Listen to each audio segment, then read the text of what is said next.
What's good, YouTube? It is your boy Big Cool coming to you from Colossal Sports TV, and I am back with another video. Rising, extremely talented and exciting 135-pound prospect Teofimo Lopez. Days at 135 are numbered. He says that he plans on moving up to 140 in 2020 and that a Vasyl Lomachenko fight has to happen this year.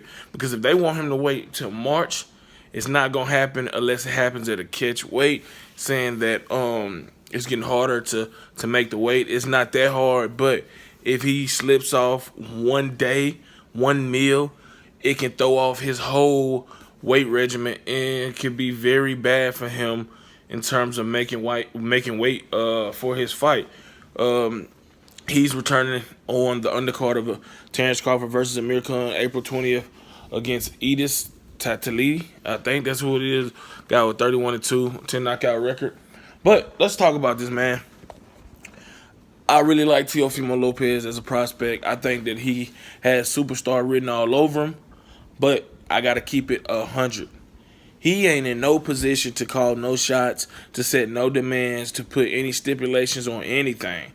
Just because his name's starting to bubble now, that he is talented, he is exciting, doesn't mean he get to start telling Bob Arum and Vasyl Lomachenko the stipulations and demands for a potential fight between him and Lomachenko. Lomachenko is a 3-division world champion, the current unified lightweight champion, holding the WBA and WBO lightweight titles. He makes a defense of those titles April 12th against Anthony Crolla on ESPN and ESPN Plus.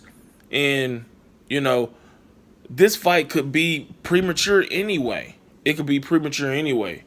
But for Lopez to make himself more attractive and more valuable and make it worthwhile for Vasyl Lomachenko, he at least needs to beat some respectable names. You know what I'm saying? He can't go in there and say, okay, this is who I beat. Now this is what has to happen this year. No, that's not how that works. He's going to have to beat one or two legitimate, top 10 guys at 135 and then go for either a title shot against somebody else, maybe that vacant WBC lightweight belt that could become vacant. Could become vacant if Mike Garcia decides to drop it, or he can go the Richard Comey route and try to snatch that IBF lightweight title off of him. Another guy that's in contention for a fight with Vasyl Lomachenko later on this year. However it plays out, be as it stand now, Teofimo Lopez doesn't call the shot. Simple as that. He a young buck, 21 years old, still wet behind the ears, breath smelling like Similac, taking that quote from Stephen A. Smith. He ain't put enough work into this boxing game, especially as a professional, to make any demands. And I'm a big fan of Lopez, but being real is being real. He ain't earned the right to make any demands towards Bob Arum, towards Vasyl Lomachenko, towards anybody. He has a lot to prove to the fans that still want to see more from him. He's looked spectacular. You know what I'm saying? He's looked spectacular in his 12 fights. Scored and stoppages and all but 2 fights. He had a big step up against Diego Magdaleno, knocked him out. The big brother of former champion at 122, Jesse Magdaleno. And he did that impressively.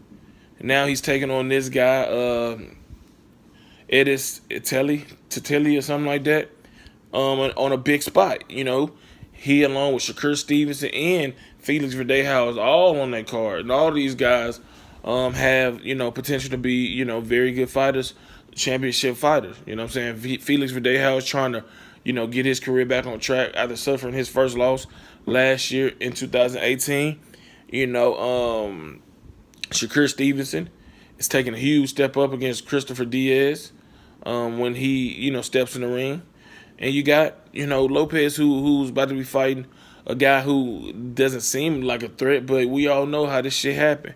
When you're looking ahead and you're planning out your future, and you're not paying attention to current time, you know what I'm saying? You end up being defeated, you know what I'm saying, or looking horrible. So, like I said, I love and admire his aspiration, his willingness to be great, and want to get in the ring with Vasyl Lomachenko. But that fight is going to only happen on Vasyl Lomachenko's, terms. And you already know that Bob Arum really ain't going in no big rush to make that fight happen. He just said, him and his people didn't want Shakur Stevenson to fight Christopher Diaz. Felt that this was too much too soon. But, Shakur Stevenson wanted it. And, Jay Prince's manager told Bob to make the fight. Bob listened in that case. I don't think Bob will listen in this case. He's not going to risk, all his potential cash cows taking losses. Felix Verdeja already bit the dust in that case. You know what I'm saying? Vasyl Lomachenko has one loss, but that came under, different circumstances. People sometimes put an asterisk by that loss, saying that, he lost to a welterweight in Salido, who ballooned up in weight. I don't think he made the weight for the fight. He didn't. Then he was hitting Lomachenko in his nuts. So people tend to give him the benefit of the doubt for that loss. I don't. A loss is a loss.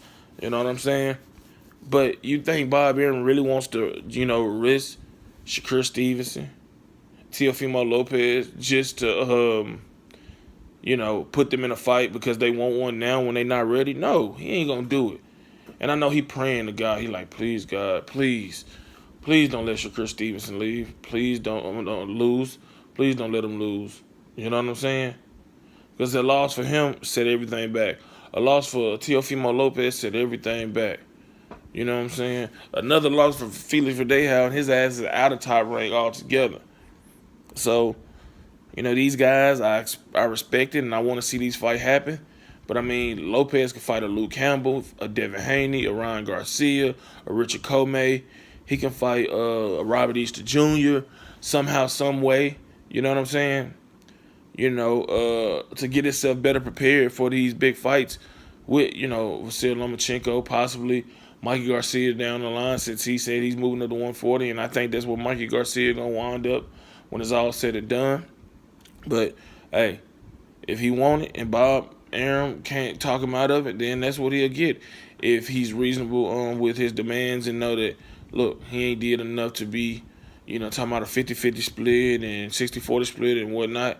So we shall see how everything works out when the dust clears, when he gets through with this fight upcoming next Saturday night. If you like this video, make sure you hit that like button. Drop a comment in the comment section down below. Give me your thoughts on this. If you enjoy the content throughout the channel, please hit that subscribe button. Turn notifications on to be notified every time I upload content. Shout out to the movement and everybody that is moving with us. Be sure to check out 3kingsboxing.com for your latest and greatest updated, unfiltered, and unbiased boxing news and information reported the way it should be. Until next time, I am out. Peace.